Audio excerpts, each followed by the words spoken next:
¿Alguna vez te has preguntado cómo funciona realmente la realidad? Hay personas con una inteligencia fuera de lo común que logran ver más allá de lo obvio. Hoy exploraremos los secretos de la realidad a través de la mente de un hombre con un coeficiente intelectual de 200. Sus conocimientos pueden cambiar por completo la forma en que ves el mundo. Prepárate para descubrir verdades que pocos conocen. Entonces, ¿cómo haces que algo pase del futuro al pasado? Si yo trabajara en una agencia de inteligencia y escuchara que hay un hombre con el coeficiente intelectual más alto jamás registrado, contradiciendo la agenda del establishment liberal, probablemente tendría un expediente sobre él. ¿Has tenido algún encuentro con? Bueno, se ha mostrado cierto interés.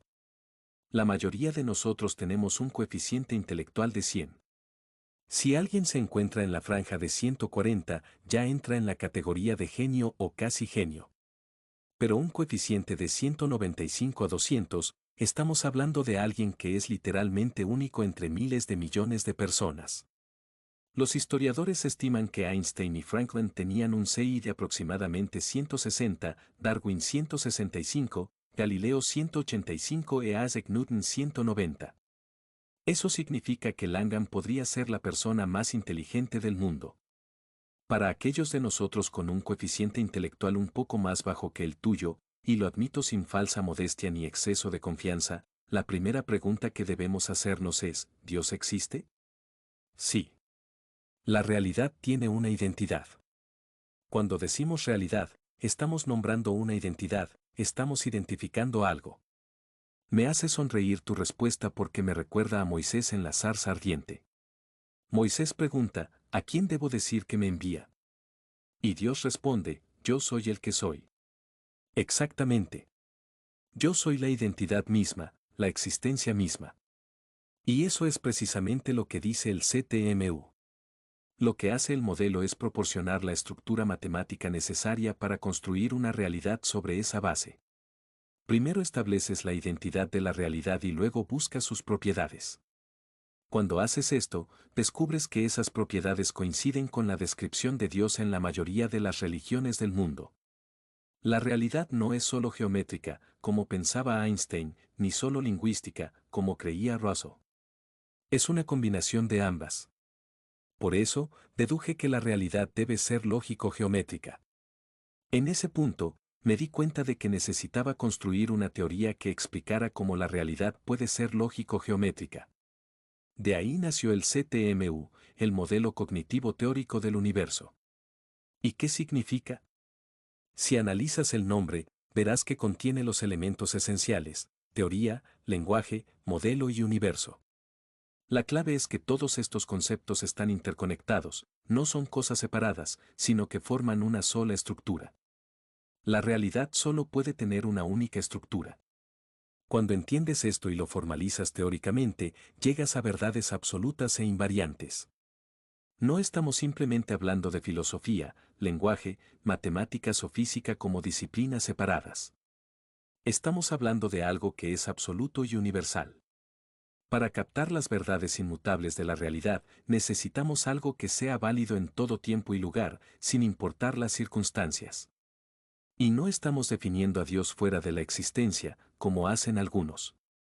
A veces, las personas definen a Dios de una manera tan limitada y superficial que no tiene relación con la verdadera concepción de la divinidad. Pero tú estás diciendo que Dios es Dios. Dios es consciente y, por lo tanto, personal. Sí. Podemos establecer una relación personal con Dios. Somos imágenes de Dios, y una imagen es el resultado de un mapeo.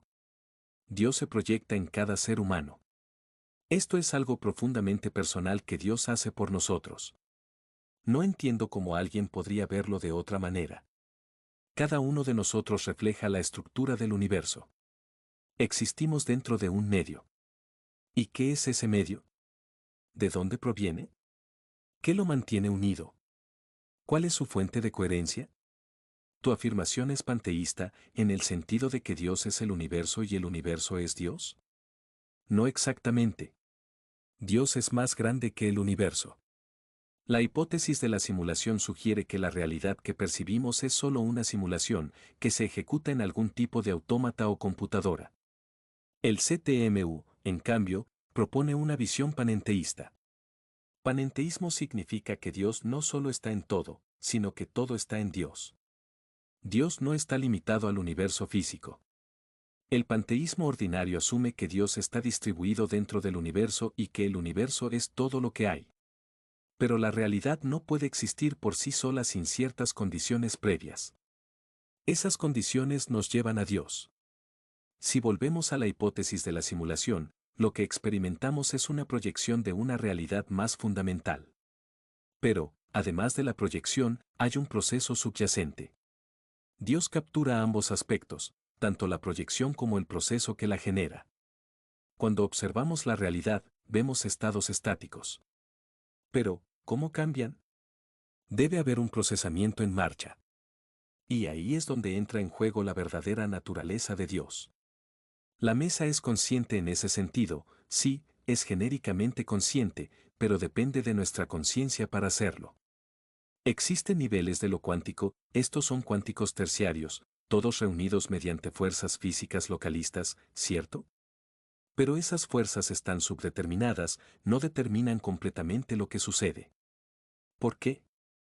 El principio de incertidumbre de Heisenberg, por ejemplo, nos dice que las reglas cuánticas son probabilísticas, no determinan realmente los eventos. Entonces, ¿qué determina los eventos? Nosotros. No sabemos cómo lo hacemos, pero lo hacemos. Cuando la voluntad de todos se une, estamos creando el mejor universo posible para nosotros mismos.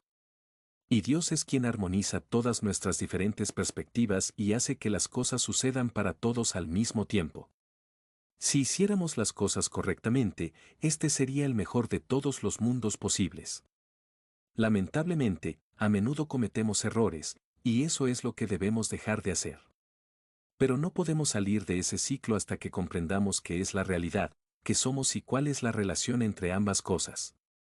¿Realmente hacemos algo en absoluto? ¿Tenemos libre albedrío? Sí, lo tenemos. Tenemos que tener libre albedrío. Básicamente, lo que tenemos son muchos campos cuánticos en superposición, y esos campos consisten en pequeñas fluctuaciones cuánticas. La teoría cuántica de campos y la idea de un espacio-tiempo fijo con coordenadas precisas no son compatibles. Estos dos conceptos no encajan bien juntos. A menudo, la conversación, especialmente hoy en día, se reduce a una discusión superficial sobre causalidad determinista, donde se asume que todo lo que sucede está causado por algo anterior, eliminando la posibilidad del libre albedrío. Pero la causalidad es más compleja que eso.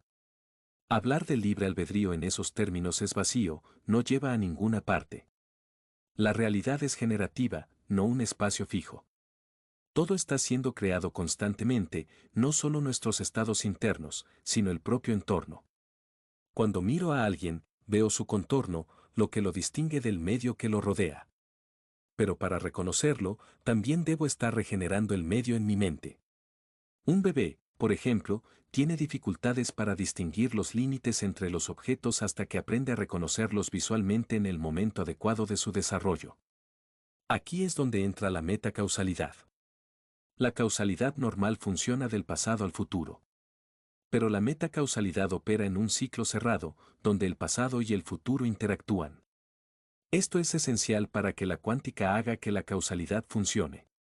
Cuando tomas un vaso y lo mueves, piensas que lo trasladas a un punto específico. Pero en realidad, el punto al que lo llevas está en el futuro. Todo cambia con el tiempo, y la teoría de la relatividad nos dice que cada punto es un evento con un parámetro temporal involucrado. Regresando a Dios, Dios está fuera del tiempo y del espacio. Dios se distribuye a través del tiempo y el espacio, pero también existe en otro dominio completamente diferente, el dominio del procesamiento, el dominio no terminal. Nosotros estamos en el dominio terminal. Muchos físicos intentan razonar sobre el dominio terminal usando solo la física observable, limitando su explicación a lo que pueden medir. Pero esa clausura explicativa no es suficiente. ¿Qué sucede después de la muerte? Persistimos. ¿A dónde vamos? Depende de quiénes somos en realidad. Si desagradas a Dios, podrías ser cortado de Él. Si Dios se aparta de ti, no podrás reunirte con Él. La salvación implica que Dios debe atraerte de vuelta hacia sí. Pero si te niegas a Él, si lo ofendes y lo rechazas, Él no te mirará más. Si Dios deja de verte, tu existencia como ser consciente podría desvanecerse. Si te ha gustado este video, no olvides darle like y dejar tu opinión en los comentarios. Me encantaría saber qué piensas. También, si crees que este contenido puede ayudar a alguien, compártelo con tus amigos. Nos vemos en el próximo video.